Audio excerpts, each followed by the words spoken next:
Patients లో social media మీద మాట్లాడుతుంటా నాకు చాలా మంది ఇట్లాంటిది ఫీడ్‌బ్యాక్ ఇచ్చినారు. ప్లీజ్ మాకు మేల్ ఇన్‌ఫర్టిలిటీ గురించి మగవాళ్ళకి ఏమేం బాధలుంటాయి. దానితో వాళ్ళకి పిల్లలైతలేదు ఆ కపుల్‌కి. కొంచెం మాకు డీటెయిల్‌లో చెప్పండి అని చాలా సార్లు వాళ్ళు అడిగినారు. అందుకోసం ఒక చిన్న క్లిప్ మీకోసం ప్రిపేర్ చేస్తున్నాను. మేల్ ఇన్‌ఫర్టిలిటీ అంటే ఇప్పుడు ఏం టాబూ లేదు. టాబూ అంటే అక్కడ ఏదైనా మనకి స్టిగ్మా ఉంది. వాళ్ళకి ఏమైనా ప్రాబ్లమ్ ఉండవచ్చు. అట్లాంటి ఇవాళ రేపు మేల్ పేషెంట్స్ కూడా అట్లా అనుకుంటలేరు. వాళ్ళు ఫస్ట్ టైమే వాళ్ళ భార్యతో వస్తున్నారా ఇక్కడ చెకప్ కోసం. ఇది చాలా మంచి సూచన ఉంది. ఇంకా వాళ్ళు ఏదైనా ప్రాబ్లమ్స్ ఉంటే కూడా మా దగ్గర మేల్ డాక్టర్స్ ఉంటాయి. వాళ్ళతో డిస్కస్ చేయవచ్చు. ఇంకా వాళ్ళకి జనరల్ అడ్వైస్ కూడా ఇస్తారు వాళ్ళు.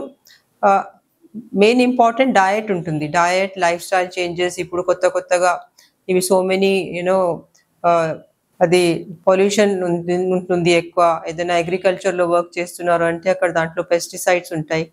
ఇంకా మన డయట్‌లో కూడా ఇప్పుడు ఆర్గానిక్ డయట్ లేదు.